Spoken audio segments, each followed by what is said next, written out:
Halo teman-teman, selamat datang kembali di Laskar Pelangi Channel. Teman-teman, video kali ini kita akan membahas latihan soal UAS atau PAS mata pelajaran IPS tema 5 kelas 5 SD semester 1 kurikulum 2013 dan juga Merdeka Belajar. Oke teman-teman, langsung saja kita akan membahas latihan soal-soalnya. Soal yang pertama, letak suatu daerah atau negara dilihat dari kenyataan di permukaan bumi disebut A. Letak astronomis, B. Letak geografis, C. Letak geologis, D. Letak geomorfosis. Tentu jawaban yang benar adalah B, ya, disebut letak geografis. Kemudian kita lanjut ke soal yang kedua.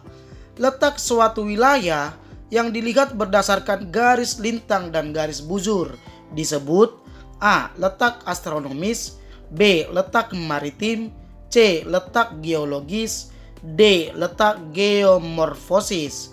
Tentu jawaban yang benar adalah A, ya, disebut letak astronomis. Kemudian kita lanjut ke soal yang ketiga. Wilayah Indonesia membentang dari A. Sabang di timur sampai Merauke di barat, B. Sabang di barat sampai Merauke di timur, C. Jawa Barat sampai Jawa Timur, D. Nusa Tenggara Timur sampai Sumatera Barat. Tentu jawaban yang benar adalah B, ya, membentang dari Sabang di barat sampai Merauke di timur. Kemudian soal yang keempat. Indonesia terletak di antara dua benua, yaitu A.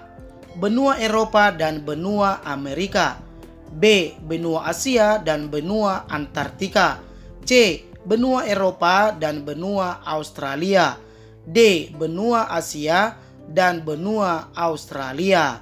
Tentu jawaban yang benar adalah D, ya, benua Asia dan benua Australia. Kemudian soal yang kelima, Indonesia terletak di antara dua samudra, yaitu A. Samudra Atlantik dan Samudra Antartika, B. Samudra Arktik dan Samudra Hindia, C. Samudra Pasifik dan Samudra Hindia, D. Samudra Pasifik dan Samudra Antartika. Tentu jawaban yang benar adalah C, ya, Samudra Pasifik dan Samudra Hindia. Kemudian soal yang keenam. Bentuk permukaan bumi yang ditampilkan pada suatu bidang datar dengan skala tertentu disebut A. Globe, B. Peta, C. Atlas, D. Kompas. Tentu jawaban yang benar adalah B, ya, disebut peta. Kemudian soal yang ketujuh. Perbandingan jarak pada peta dengan jarak sesungguhnya disebut A. Legenda, B. Judul, C. Skala peta, D. Arah mata angin. Tentu jawaban yang benar adalah C, ya, skala peta. Jadi teman-teman, skala peta itu adalah perbandingan jarak pada peta dengan jarak sebenarnya atau jarak sesungguhnya. Kemudian soal yang ke-8. Negara yang memiliki luas laut lebih besar dibandingkan dengan luas daratan yang terdiri atas pulau-pulau disebut A. Negara maritim, B. Negara kepulauan, C. Negara agraris, D. Negara kaya. Tentu jawaban yang benar adalah A, ya, disebut negara maritim. Jadi teman-teman, negara maritim adalah negara yang memiliki luas laut lebih besar dibandingkan luas daratannya, yang juga memiliki pulau-pulau.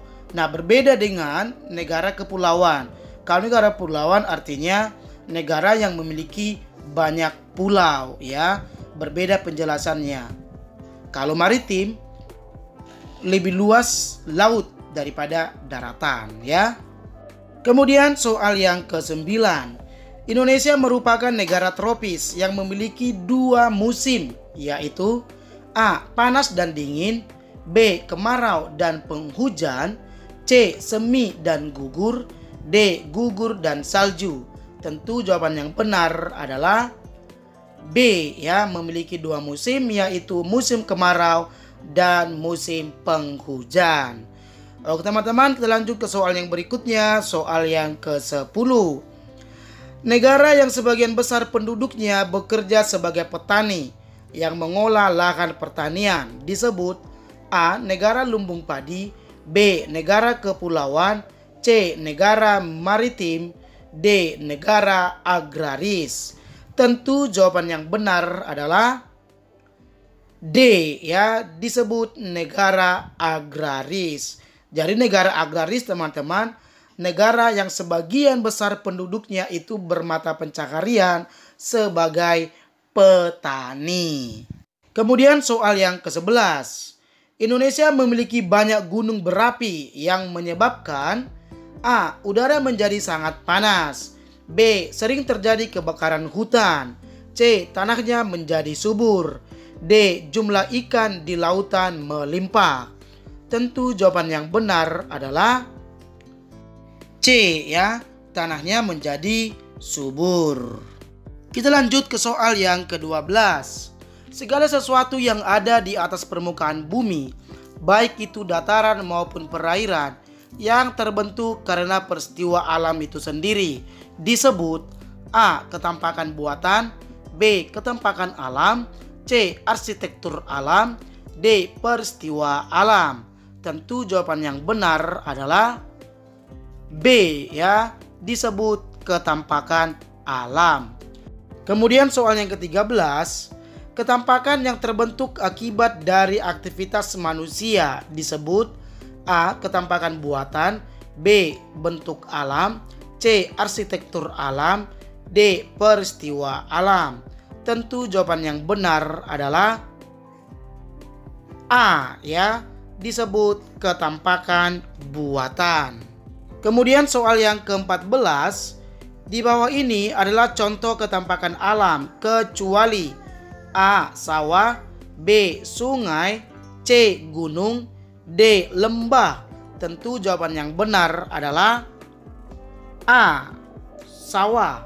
Jadi sawah bukanlah contoh ketampakan alam, melainkan contoh ketampakan buatan. Kemudian soal yang ke-15. Di bawah ini adalah contoh ketampakan buatan kecuali A. Jembatan, B. Kolam renang, C. Bandar udara, D. Danau. Tentu jawaban yang benar adalah D, ya, danau. Jadi danau bukanlah contoh ketampakan buatan, melainkan contoh ketampakan alam. Kemudian soal yang ke-16. Berikut ini merupakan ketampakan alam di wilayah daratan adalah A. Sungai, B. Laut, C. Danau, D. Gunung. Tentu jawaban yang benar adalah D. Gunung. Kemudian soal yang ke-17. Penduduk yang tinggal di daerah pegunungan berorientasi pada bidang A. Perkebunan, B. Pertanian, C. Perdagangan, D. Jasa. Tentu jawaban yang benar adalah A, ya, berorientasi pada bidang perkebunan. Kemudian soal yang ke-18. Potensi kegiatan ekonomi di daerah pantai adalah A. Perkebunan, B. Perikanan, C. Pertambangan, D. Peternakan. Tentu jawaban yang benar adalah B, ya, berpotensi sebagai kegiatan perikanan. Kemudian soal yang ke-19.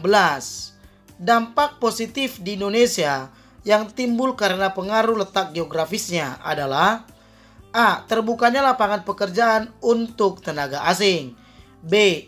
Kebebasan keluar dan masuknya barang dari dan dalam negeri, C. Menjadi pusat perdagangan dan transit, D. Membeludaknya tenaga asing masuk ke Indonesia. Tentu jawaban yang benar adalah C, ya, menjadi pusat perdagangan dan transit. Kemudian soal yang terakhir, soal yang ke-20. Di bawah ini cara menjaga ekosistem alam kecuali A. Membuat suaka marga satwa. B. Melakukan reboisasi pada hutan gundul. C. Membuat cagar alam dan hutan lindung. D. Menebang hutan secara liar. Tentu jawaban yang benar adalah D, ya. Menebang hutan secara liar bukanlah cara menjaga ekosistem alam, ya, melainkan itu merusak ekosistem yang telah ada. Oke teman-teman, demikian latihan soal muatan IPS, ya. Tema 5 kelas 5 SD semester 1 kurikulum 2013 dan juga kurikulum Merdeka Belajar. Oke teman-teman, seperti biasa jangan lupa like, komen, dan subscribe channel ini supaya kakak semakin semangat membuat latihan soal-soalnya, ya. Oke teman-teman, terima kasih.